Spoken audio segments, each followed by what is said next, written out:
Hey everybody, it's Clint here with CCUA, back with another veg out video for you. Today we are doing a sort of a virtual farm tour all over the Veterans Urban Farm. You can see I've started right here at the entrance.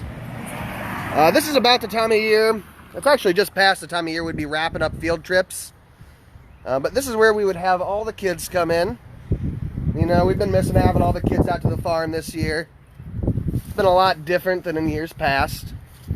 But the kids come in, we usually have them, depending on the group, either sit here under our carport or stand in one of these open grassy areas or the driveway. We'll go over all of our rules. And then I'm going to kind of walk us through what our field trip tours look like. So I always like to focus the tour sort of like we're focused as an organization. So I start a little bit talking about how CCUA got started. Back in 2009, looking much different than it looks today. Mostly a composting initiative, and certainly not here on this beautiful, large urban farm. As a composting initiative and diverting food waste from campus dining halls. And you know, if you get enough college students together and you get enough compost, sort of the next logical step is to use it to grow food. And so one thing sort of led to another, and here we are, a little over 10 years later, on our acre and a third urban farm, which is now the Mark and Carol Stevenson Veterans Urban Farm. Whereas a lot of our efforts have shifted to the Ag Park over in Clary-Shy Park, the old Boone County Fairgrounds. And next week I'm actually going to be doing a tour over there to show you a little bit of an update of how things are looking. So after I talk about our sort of our history, I like to start out and sort of follow our plants. And so I like to start us out right here in our greenhouse. I always like to make the joke, well, why is it called a greenhouse if it's painted blue? And inevitably at least one person laughs, so it's still worth it for me. So here, let's see if I can flip my camera around. Here's a lot of starts. You've got a lot of peppers here. Oh, I see my Aunt Molly's. Those are some ground cherries that I'm gonna have. There in our outdoor classroom. Lots of different sorts of peppers there. Super exciting. I see some ahi peppers. Those are good. Lightning, also good. I'm not super familiar with some of the other ones, but I trust our farm manager's opinion on what he likes to eat. And we got lots and lots and lots of tomatoes here. Not totally sure what all these varieties are. Maybe it looks like Brandywine, German Johnson. More Brandywine, more peppers over here. King Arthur, that's one of the bell peppers we do a lot of. Those are really popular. Some smaller peppers. Looks like Dragon's Toe. That's one that looks really spicy, but it's tricky because it's actually not that spicy. I'm not sure what these are back here, but they're really pretty. I like them. Got some lettuce here. Always more lettuce getting started. These tomatoes look really good. Look how tall those are. Oh, Sun Peach. Those are mine. That's awesome. So these are, you might have heard of Sun Gold tomatoes. They're a really, really popular cherry tomato. Super, super sweet. And the Sun Peach is super similar. It's just more of a pink color than an orange color. Let's see what else we got in here. Lunchbox peppers. These are mine too. So those are the little tiny snack-sized sweet peppers. A few more of those. And then here's my Sun Golds. And wow, I'm just thrilled with how good those are looking. Back here we've got some of these might be cucumbers. Probably most of those are cucumbers, actually. I do have some loofah gourds somewhere that I'm growing this year. Those will be nice. Ooh, we've got our sweet potato slips up here. Lots of those. We'll be growing lots of sweet potatoes this year. And then just a few more assorted tomatoes and peppers. So we'll probably start getting some of those tomatoes out. At least I'll get some of those tomatoes out here in the next couple weeks. The other ones might have to wait just a little bit longer.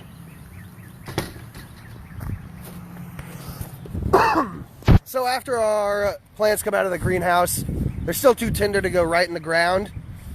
If you've ever moved to a new place, you might be familiar with how stressful that can be, getting acclimated to a new environment. And plants are the same. Plants also need a little bit of time to kind of, readjust to new areas. So we have to harden them off. And this is one place where we do that. So it's a caterpillar tunnel where we can keep plants kind of warm, but not totally secure like they are in the greenhouse. These are a plant that we grew this year for the first time. And shout out to Kansas City Community Gardens. Their Beanstalk Garden Coordinator, Lois, actually gave me some seeds for some touch-me-not plants. Or sensitive plant, you might know. I think the scientific name, Mimosa pudica. But you touch them and they react. And they close up their leaves. Super, super cool. And so we had really good germination rates on those, and I was able to give several of those out to staff members. Got lots of basil here. Super excited for that. I don't know. Oh, these are the cosmos that have really shot up. Those look great.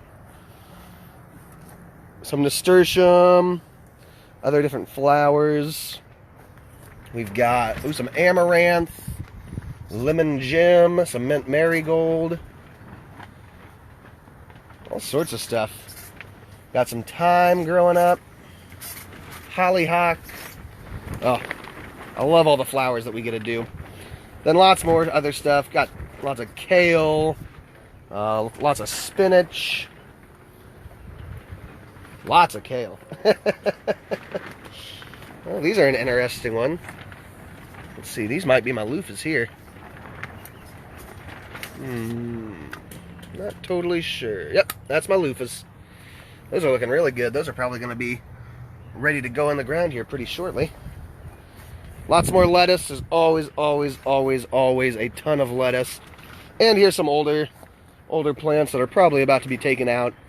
They may not be super great to plant, but gosh, they look just gorgeous once they start getting those nutrient deficiencies in their tiny little pots. And some giant tomatoes. And then we have one other hardening off area over here. We can go take a look at it really quick. See, our elderberry bush is looking really happy this year. Got some nice little blooms starting there. Yeah, so here's some really good looking tomatoes. We got from somewhere, not 100% sure where. This beautiful tomato canopy. I wish y'all could smell it. Still waiting on that invention of smell-o-vision, you know. Just something about tomato foliage that screams summer. But yeah, lots of bott, peppers, and tomatoes. Not 100% sure, but likely for our Opportunity Gardens program. So those will be going out to some families.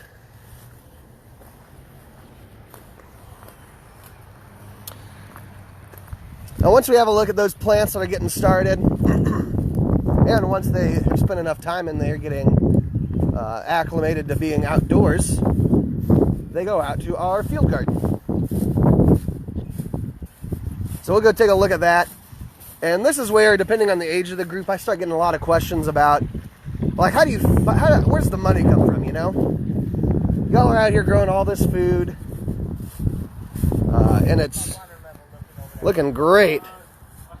Look at that lettuce. A lot of people ask, where's the money come from?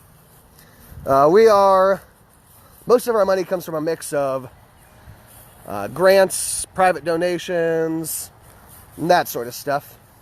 A smaller amount from programming fees and such. But a lot of that money goes right here to help us grow all of this fantastic food. It costs about $1,200 to grow a row for the year. And almost all of that produce gets donated to the food bank of Central and Northeast Missouri. And so all these heads of lettuces, all these bunches of scallions, and everything else that we grow this year, tomatoes, peppers, kale, will all be donated to families in need. And of course, I always just like to show this off. This is a great time of year for purple on the farm. Lots of purple flowers going right now. The flowers are always a big hit. Get a lot of questions about that too. Why do you have so many flowers on the farm? And that is a really good time to talk about some of our values and principles on the farm. We're not certified organic, but we do our best to follow organic practices. We do integrated pest management, which has more of a focus on control than eradication. We understand that all creatures have their place in the ecosystem, even if that place sometimes is being a pain in our butts and eating our vegetables. They do still have some good use. And so we focus on control rather than eradication. And one way to do that is by planting tons of flowers, especially native wildflowers, which most of these are. Most of these are just irises and chives. But native wildflowers and flowers in general will help bring more beneficial insects and pollinators to our farm. So most pollinators are beneficial insects, but some that you might not know about are ladybugs, are a great one to have. Praying mantises are awesome. Both of those are predatory insects. Ladybugs eat aphids, and praying mantises will eat pretty much whatever they can catch. Wasps are another good one too. Wasps are really good for taking care of caterpillars that like to eat our food. Things like tomato hornworms or cabbage worms. There are parasitic wasps that will actually lay their eggs inside of those caterpillars. Here we've got some new plants coming up. Either beets or Swiss chard. I'm not 100% sure on that. I'd have to ask Dustin what he planted. Oh, and here's some really funny, frilly looking heads of lettuce. I love those. They just look like tiny little topiaries, you know? Got something growing in there. I would guess kohlrabi, but I don't see that stem, so it might just be collards. I'll go with collards. Got the carrot coming up over here. Looking really good. See some rows that are either getting ready to be planted soon or, oh, nope, actually it looks like there's some carrots in this one. So I can get a close-up of some carrot leaves. There we go. Getting some awesome work done over here, harvesting some radishes. Thanks for your hard work, everybody. Here's some of those radishes right now.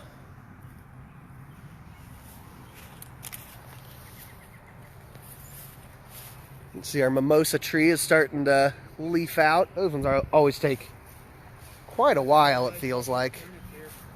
Huh? These Hockerite turnips are looking nice. Ooh. Get some close-ups of those. Yeah, so Dustin just pointed out these Hockerite turnips. These have gained a lot of popularity over the last, well, I'm sure they've always had some popularity, but you see they get a pretty good size there. Yeah, that's about the right size you want out of these. They're not as big as the standard purple top turnip, but you're right, they are really popular. Got a really crisp white flesh and a little bit of a sweetness. Great for salads. You see our perennial rectangle Our columbine over here is just going nuts, so I love it. We're getting the first little baby leaves on our fig tree coming back, so we'll have that to look forward to. I ate my first fresh fig last year. Say that 3 times fast.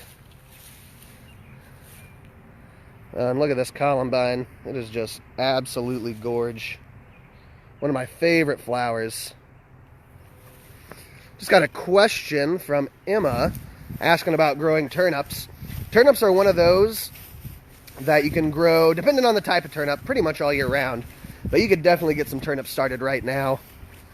And given cross your fingers that we won't get too hot too soon, but should be able to get a pretty good harvest out of them. We got lots of little baby strawberries coming out. And you can see our strawberry patch here is just getting wild, and we'll probably thin this out this year. I mean, it's still producing really well, but it's starting to get a little bit overcrowded. So we'll come through and separate a lot of these plants out, and we'll probably be able to get rid of a lot of those, give them to other gardens.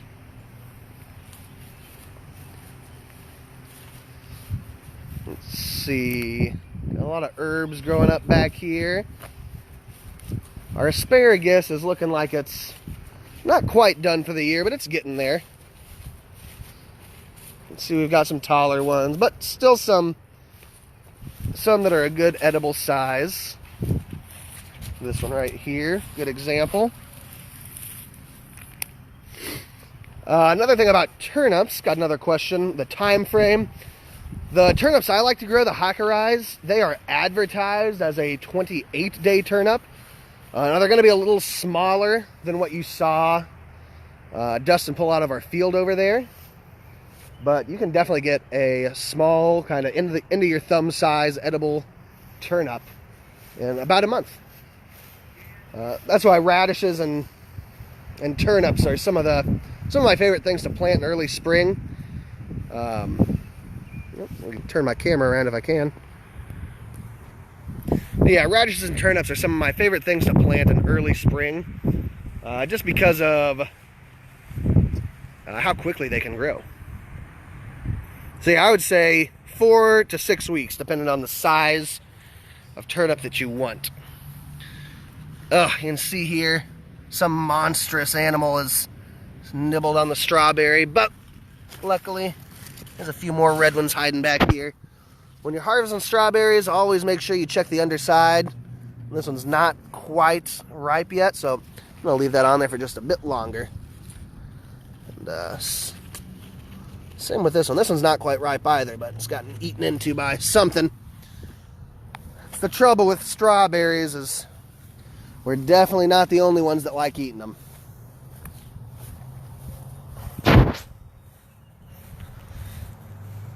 Our blackberries have started blossoming, and I just always loved those blossoms. I thought they were the prettiest.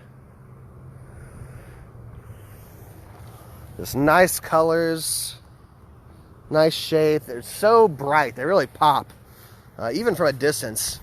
One of the first things I see when I walk into the farm is just boom, strawberry blossom or blackberry blossoms.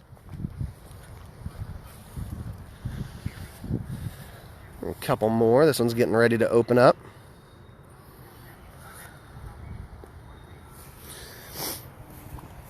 So a lot of times when we have field trips out here, we do, we'll split the kids into groups of 3 if it's a big group. Say we have maybe all the 3rd graders from a certain school come out. We'll split them into 3 groups and we'll rotate them through stations. One of our stations is a tour like we're doing right now. One of them is a more hands-on lesson or activity, and it kind of depends where that takes place. One area that we might do them is down there under our mulberry tree. Of course, if it's peak mulberry season, it's not always the best time to sit underneath a mulberry tree. So we might have them in this little grassy area right here too, or maybe out in the garden. And the 3rd lesson that we do, the 3rd activity we do with kids when they're out here on a field trip is a snack or a tasting underneath the canopy. So traditionally in summertime, or in fall, for fall field trips, we'll do like a pico de gallo or a salsa fresca kind of thing. And then in the spring, a lot of times what we'll do is a salad. And we'll let the kids help. We'll give them some plastic knives or some butter knives to help chop strawberries for the salad, or any number of things. See, we've got some chickens here. Say hello. Yeah, they think I'm going to feed them. Not sure where our other three are at, though. They might be hiding inside the coop. Let's see. I got a question about keeping cats out of garden beds. I had that problem a couple years ago. I've never tried sprinkling cinnamon. That's a good idea, though. A lot of times those spices are just so pungent to animals that alone will kind of scare them off. What I did in my I think it was a 4x10 bed, was I actually put down a cattle panel just right on top of the dirt, and that seemed to keep them out. It was kind of a pain to weed and to plant through, but it kept the cats out for a year, and luckily I haven't had to worry about that too much lately. Other than that, cats are really, really tricky, so it's hard to keep them out with just a simple fence. I will do some looking into that today, though, and I'll post a comment on this video with other ideas to keep cats out of garden beds. I'm sure our farm manager, Tony, has a lot of experience. So one of the last spots on our tour is always the outdoor classroom. So you can see here, little panoramic shot. Got a lot of stuff growing in here. Our lettuce, which looks kind of smaller than it is because how spread out it is. I don't know what I was thinking when I put in my plant order for this year. I should have grown way more lettuce. I could have fit twice as much in this bed. But they're looking great. Those will be ready to harvest here.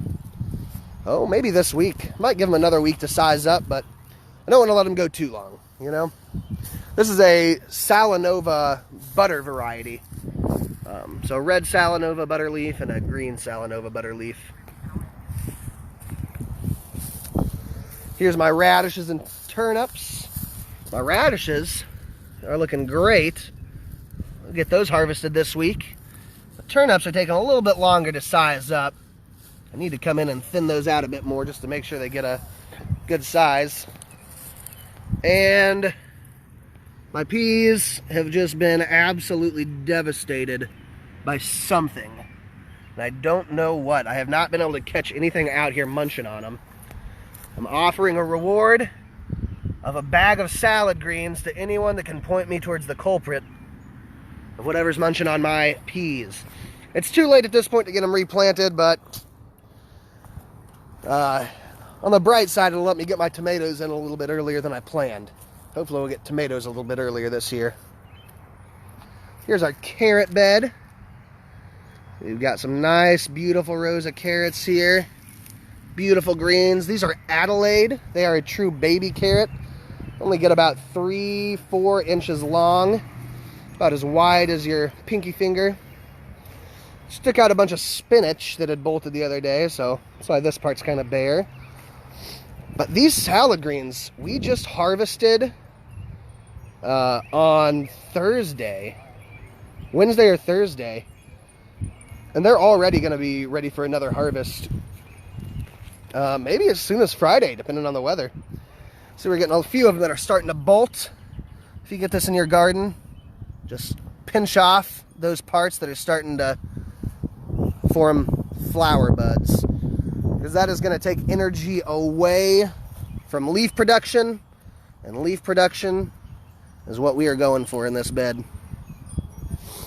You can see we got a couple of bigger ones too, but I'm going to have to get on the other side to get those ones that bolted up. Here's a few potatoes that are looking great. And this was a kind of an experiment that we did this year. All these little flowers here are from a vegetable called, that's got a lot of names. Mache is one of the most common, or I've heard it called vite, or another common one I've heard is corn salad. And it usually grows pretty low. You see, this is bolted already because it is I would call it a very cold season plant.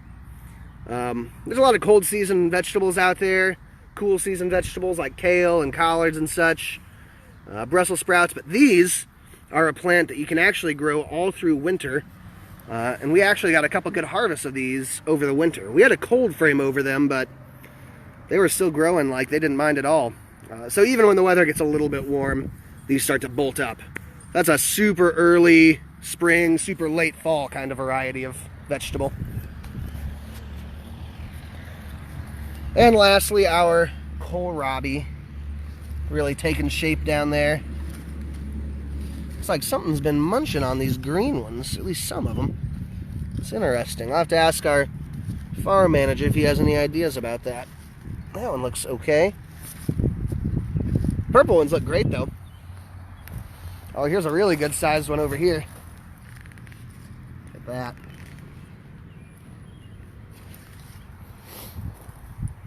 And then our kale is looking awesome, except for this one that got eaten by something, so we replanted it with a baby. It looks a little out of place, but for the most part, those are looking super tasty.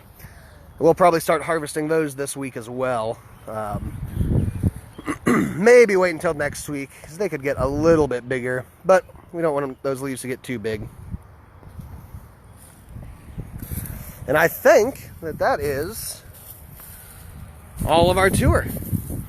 At this point, open it up to questions. See, I'm getting a little behind on my comments down here. Let's take a look. Yeah, the spinach is tricky. I've always had trouble growing spinach. Just getting it started from seed and then getting it planted as well. It always seems to bolt on me super quick. One thing that you can do to help that out is trying a little bit of shade cloth over it just to keep the heat down. So that'll help keep the spinach from bolting, but part of it's just this weird weather we've had. You know, we've had a few days that it's been 80. I remember one day it was almost 90 degrees outside, and so anytime you get that in early or even late spring, a lot of plants are going to be unhappy about that. I had some collards that bolted way too early because of a few of those really hot days we had.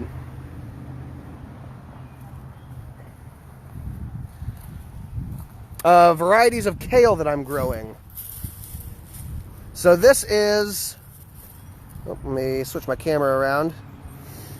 This is winter boar, so a more cold hardy variety, and I'm starting to notice a little bit of insect damage on here. I bet I've got some cabbage worms somewhere on here munching away at my leaves. I'll have to come out here and give it a closer look after this video. But this is winter boar, and this is a very similar but red variety called red boar. So they're really tasty. They remind me a lot of, taste-wise, of the Vate's Blue Curled, which is a really popular variety. But the leaves aren't as curly, which I personally really like. Lacinato kale, yeah. Otherwise known as dinosaur kale. I've actually got some of that growing as part of my greens mix over here. It didn't come up as well as some of the other stuff did. It got a little bit outcompeted by some of the Mizuna and mustard. But there's definitely a few little lacinatos in here somewhere. It's just a matter of finding them. Ah, here's a few. Little lacinato kale leaf. I like them as baby leaves, but they lose a little bit of their appeal for me when they get too big.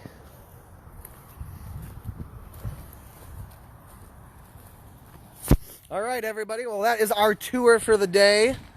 Thanks for tuning in and joining us. It's a little bit gloomy and drizzly out here, but nothing too bad. Hopefully the camera lens didn't get too wet and you can still see everything. But we will be back with you all tomorrow morning for another awesome Veg Out video. We will see you all then. So thanks for tuning in.